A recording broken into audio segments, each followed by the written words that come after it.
नमस्कार, मैं अनुज नरवाल और आज हम बात करेंगे हरियाणा की जो नई सरकार बनी है। किस्म से यहाँ पर नायब सैनी मुख्यमंत्री बने हैं, लेकिन मंत्रिमंडल अभी तक नहीं बना है। और उम्मीद ये जताई जा रही है कि आज कल में, क्योंकि कल ये भी सूचना है कि 3 बजे यहाँ पर आचार संहिता लागू हो जाएगी और लोकसभा की तारीखों का ऐलान हो जाएगा। उससे पहले उम्मीद ये है कि मंत्रिमंडल भी बन जाएगा हरियाणा में। लेकिन किसके हो, हरियाणा में कहते हैं ना, किसके सूत और किसके कसूत बनेगी, इसके ऊपर हम बात करेंगे। हमारे साथ अविनाश भाई हैं। अविनाश जी, एक तो सीधी सी बात है कि मंत्रिमंडल की आजकल में घोषणा हो ही जाएगी, क्योंकि 3 बजे कॉन्फ्रेंस होगी वहाँ पर, तो जो लोकसभा की तारीखों का ऐलान हो जाएगा। लेकिन उससे पहले उम्मीद है, आपको लग रहा है कि आजकल में हो जाना चाहिए? बिल्कुल, इस पे मंथन चल रहा है। और जहाँ तक सूचना है वो ये है कि नाम छांटे जा रहे हैं। आलाकमान से भी बातचीत हो गई है, पूर्व मुख्यमंत्री मनोहर लाल खट्टर से भी विमर्श किया है नए मुख्यमंत्री ने।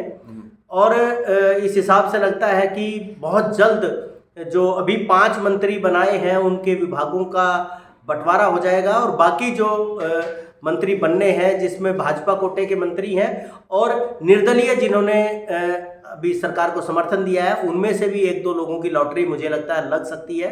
रणजीत सिंह उसमें आ चुके हैं, 1-2 लोग और भी उसमें शामिल हो सकते हैं। तो ये मंत्रिमंडल का विस्तार मुझे लगता है कि अभी बहुत जल्द होने वाला है, कभी भी घोषणा इसकी हो सकती है। इसमें हम बात करेंगे जो पिछला मंत्रिमंडल था मनोहर लाल खट्टर का, और नायब सैनी का जो मंत्रिमंडल होगा, उसमें आपको क्या लगता है किस किस के पत्ते कटेंगे, किसके? पहले तो हम कसूत की बात करेंगे, फिर बात करेंगे सूत की। बिल्कुल अनुज, मैं बताऊं कि पहले जो मंत्रिमंडल था उसमें मनोहर लाल खट्टर के अलावा अनिल विज और उप मुख्यमंत्री दुष्यंत चौटाला थे, अमर सिंह धानक जो जेजेपी के कोटे से आते थे, देवेंद्र बबली जेजेपी के कोटे से आते थे, ओम प्रकाश यादव, कमलेश ढांडा जो एकमात्र महिला मंत्री थी, संदीप सिंह वो खिलाड़ी रहे हैं और काफ़ी विवादों में रहे हैं उनका नाम।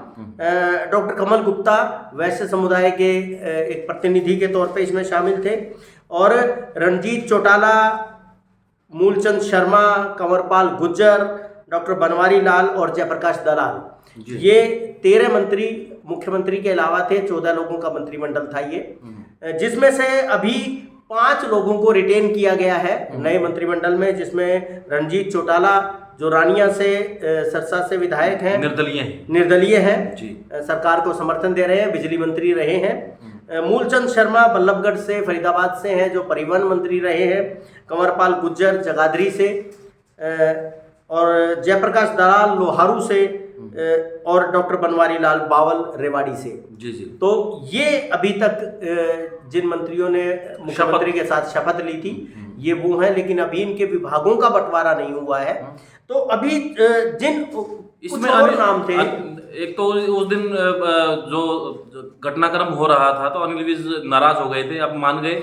बिल्कुल, अनिल विज मान गए हैं, और जहां तक सूत्रों के हवाले से खबर हमें मिल रही है, उनको उप मुख्यमंत्री का पद दिया जाएगा, और वो इस पे सहमत भी हो गए हैं। लेकिन एक चीज जो आ रही है छन के बीच में से, वो ये है कि उनका जो विभाग था, गृह विभाग, जो खासतौर पे दूसरे नंबर का विभाग माना जाता है पावर जो मंत्रियों की होती है उसमें, तो वो विभाग मुझे लगता है कि अनिल विज को नहीं मिल पाएगा। मुख्यमंत्री अपने पास रखेंगे, और अनिल विज को दुष्यंत चौटाला के बहुत सारे विभागों में से उन जो मुख्य विभाग हैं वो उनको मिल जाएंगे, तो उनका कद जो है उसको बढ़ाया जाएगा।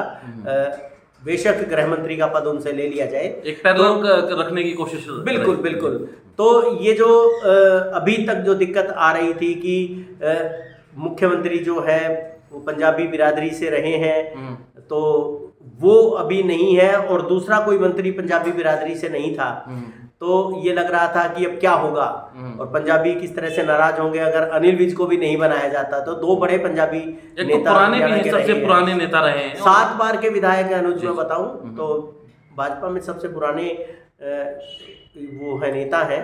और अपने इलाके में खासतौर पे होल्ड रखते हैं, बहुत जनता से जुड़े हुए हैं।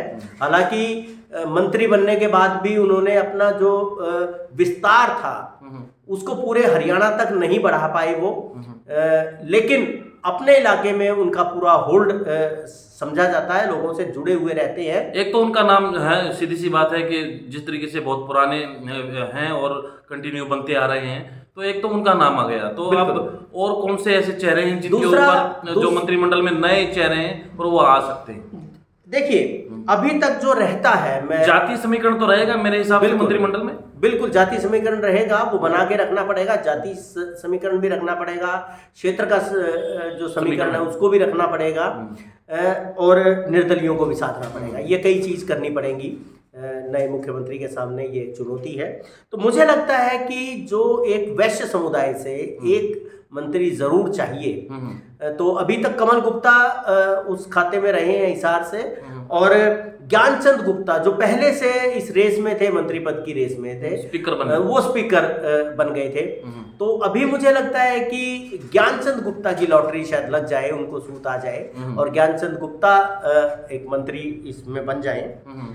दूसरा मुझे लगता है कि महिला मंत्रिमंडल में अब तक महिला नहीं है। तो अभी तक कमलेश डांडा जो महिला कोटा है उसको पूरा कर रही थी। हाँ, मनोहर लाल कैबिनेट में। लेकिन नायब सिंह कैबिनेट में कौन होगा महिला? नायब सिंह कैबिनेट में मुझे लगता है कि शायद कमलेश डांडा को रिपीट ना करें, तो उनकी जगह निर्मल चौधरी गन्नौर से विधायक हैं, उनको लिया जा सकता है। क्योंकि ये भी है कि एक समय तक वो मंत्री रह चुकी हैं, अपने इलाके के काम वो करवा चुकी हैं बीइंग मंत्री, और अभी इस इलाके में पावर थोड़ी कंसंट्रेट हो जाए, इधर आ जाए, तो ये इलाका भी अपने प्रभाव क्षेत्र में आ जाएगा। कमल गुप्ता भी वैसे तो काफी नाम है, और ये भी ये माना जा रहा था कि नया मंत्रिमंडल जो बनेगा तो उसमें पहले जो 5 मंत्री की घोषणा हुई थी उनमें कमल गुप्ता का नाम क्यों नहीं है, ये एक सवालिया चिन्ह की तरह से था। क्योंकि वो अपने इलाके के काफी रिनाउंड नेता है वैश्य बिरादरी के, और खासतौर पे पिछले दिनों तो उनका मुख्यमंत्री के लिए भी नाम चला था। जी। तो इस नाते हैवी वेट है। तो देखते हैं कि कमल गुप्ता और ज्ञानचंद गुप्ता में से मतलब एक हो सकते हैं। एक नाम जो पंजाबी बिरादरी से एक और आ रहा है, जैसे खट्टर मंत्रिमंडल में भी 2 तो कम से कम थे ही, एक मनोहर लाल खट्टर थे और दूसरे अनिल विज थे। तो मुझे लगता है कि कृष्ण लाल मिड्ढा जो जींद से विधायक हैं, तो मुझे लगता है कि वो भी रेस में है कहीं ना कहीं, तो उनके भी सूत आ सकती है। हाँ, अभी तक एक पद जरूर मुझे लगता है कि यादव जो समुदाय है उसको जरूर दिया जाएगा। तो उसमें जो सबसे ऊपर नाम जो मुझे लगता है कि वो पहले भी मंत्री थे, ओम प्रकाश यादव, राव इंद्रजीत के काफी करीबी हैं, तो उनको मंत्री पद दिया जा सकता है। लेकिन अगर कुछ ऊक चूक जिसको कहते हैं, ऊक चूक अगर हो गई तो 2 लोग और हैं जिनके नाम आ सकते हैं। अभय सिंह यादव हैं जो सिविल सर्विसेज से आए हैं, और लक्ष्मण यादव है। लक्ष्मण यादव कोसली के विधायक हैं, और रोहतक शायद इनके ऊपर ज्यादा इम्पोर्टेंस दे सकते हैं, क्योंकि लोकसभा चुनाव है और रोहतक लोकसभा का एक इम्पोर्टेंट वहां पर विधानसभा सीट है जहां से काफी मार्जिन से पिछली बार बीजेपी को जितवा के उन्होंने भेजा था। बिल्कुल 74,000 के करीब वोटों से वहाँ से जो भाजपा उम्मीदवार हैं वो जीते थे। तो इसका उनको इनाम यहाँ मिल सकता है, और आगे जो इलेक्शन होने हैं तो उसमें फ़ायदा इससे मिल सकता है। तो मुझे लगता है कि ये भी हो सकता है। लेकिन मुझे जो ये है कि इसमें राव इंद्रजीत कभी तैयार नहीं होंगे इन दोनों नामों पे, तो उनको कैसे मनाया जाएगा ये भी एक अगली चीज़ है। जी। इसके अलावा जो मुझे लगता है नाम जो आ रहे थे, मोहनलाल बड़ोली का नाम बहुत ही ऊपर चल रहा था, और इवन जब बात चल रही थी कि नया मुख्यमंत्री कौन होगा मनोहर लाल के बाद, तो मोहनलाल बड़ोली उनमें से एक थे।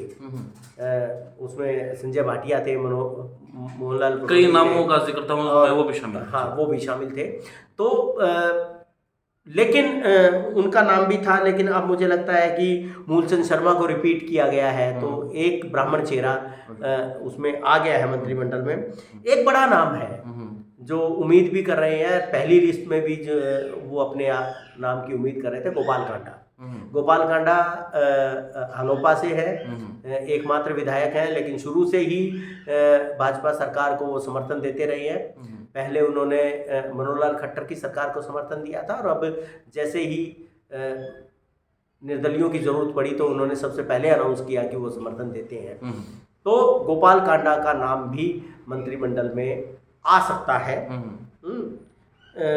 भव्य बिश्नोई, भव्य बिश्नोई एक नाम है, उनका भी नाम चल रहा है कि उनको, क्योंकि अभी जो इलेक्शन हुए थे राजस्थान में, उसमें कुलदीप बिश्नोई ने काफ़ी मेहनत की थी और भाजपा को काफ़ी प्लस में उनकी जो जिम्मेदारियां लगी थी, तो उसमें भाजपा उम्मीदवार अच्छी तरह से जीते थे, तो उसका इनाम उनको दिया जा सकता है। तो दो चीज़ें हो सकती हैं इसमें, कि भव्य बिश्नोई को मंत्री पद दिया जा सकता है या कुलदीप बिश्नोई को हिसार से लोकसभा मैं वही बात कर रहा था, क्योंकि लोकसभा दोनों चीजें तो नहीं करेगी। हाँ, जी।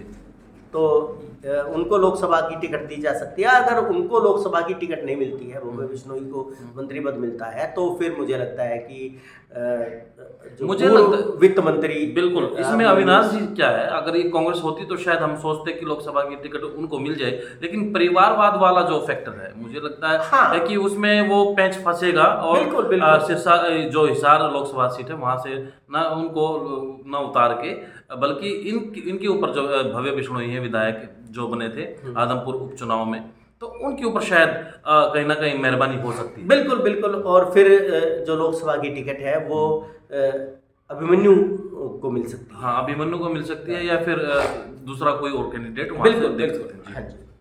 जो अभी निर्दलीय कोटे से एक विधायक जो है वो मंत्री बने हैं, बिजली मंत्री पहले रहे थे, रणजीत चौटाला। बड़ा नाम है। तो दूसरा नाम जो चल रहा है वो मुझे लगता है कि नैनपाल रावत जो है, तो उनको शायद, पृथला से विधायक है वो, तो उनकी लॉटरी इसमें खुल सकती है, क्योंकि उस इलाके से भी मंत्री में मंडल में आता है, तो कहीं ना कहीं हाँ, ये जो मंत्रिमंडल है वो सीधी सी बात है, लोकसभा को मद्देनजर ना देखते हुए ये विधानसभा को मद्देनजर देखते बिल्कुल कर रहे हैं। हाँ जी। तो जाट विधायक कोई और मंत्रिमंडल में आएगा, इसकी गुंजाइश थोड़ी कम है, क्योंकि दो विधायक आ चुके हैं, मंत्री बन चुके हैं, दोनों ही हैवीवेट मंत्री हैं। रणजीत चौटाला है, उसमें जयप्रकाश दलाल है, तो उनको और बड़ी जिम्मेदारी दी जा सकती है। कृषि मंत्री पहले रहे हैं वो, और काफ़ी अच्छा काम किया उन्होंने, मनोहर लाल खट्टर की नज़रों में बहुत अच्छे रहे हैं, नंबर कहेंगे अच्छे नंबरों में रहे हैं। तो उनकी और नया नाम जाट समाज से मुझे लगता है कि कोई सी महिला, अगर निर्मल चौधरी को ले लेंगे तो वो जाट भी हैं और महिला भी हैं, एससी कोटे से है, कोई जिक्र है? जी, बनवारी लाल है अभी एससी कोटे से, बावल से हैं, ब्राह्मण कोटे से भी मूलचंद शर्मा हो गए हैं, कंवरपाल गुज्जर हो गए हैं। तो मुझे लगता था कि वही 3-4 जो वो रहते हैं बड़े समुदाय हैं, जिनको सेटिस्फाई करना बहुत ज़रूरी है, जिनको पावर देना बहुत ज़रूरी है, क्योंकि विधानसभा में, लोकसभा में दोनों में ही हालांकि काम करेगा। बबली की उम्मीद हो सकती थी, लेकिन जेजेपी ने जिस तरीके से किनारा कर लिया, अब मंत्रिमंडल में कैसे लेंगे वो?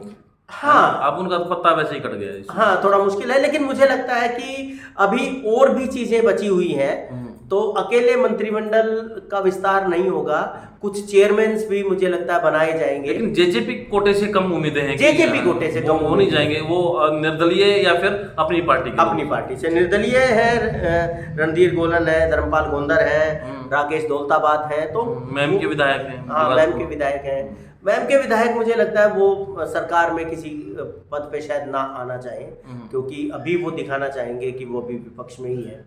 तो हालांकि वहाँ भी सीधे उन्होंने सरकार का समर्थन नहीं किया है, वॉकआउट किया था, लेकिन वॉकआउट करके भी फायदा पहुंचाया अंदर खाने, वो तो जेजेपी ने भी पहुंचाया है। हाँ, बिल्कुल वो तो फायदा पहुंचाने की बात तो ये है कि जेजेपी ने पहुंचाया, और अभय सिंह चौटाला भी सदन में नहीं आए थे, तो उसका भी, इसलिए तो कांग्रेस कह रही है ना कि जेजेपी हो, इनेलो हो, या फिर ये जो भी जिन्होंने भी वॉकआउट किया, तो बीजेपी को दूसरे तरीके से फायदा पहुंचा। बिल्कुल। अभी अनुज एक और बड़ी खबर आई है, अभी 2 घंटे पहले की खबर है कि भोपाल सिंह खदरी, जो हरियाणा कर्मचारी चयन आयोग के चेयरमैन थे, तो उन्होंने इस्तीफा दे दिया है।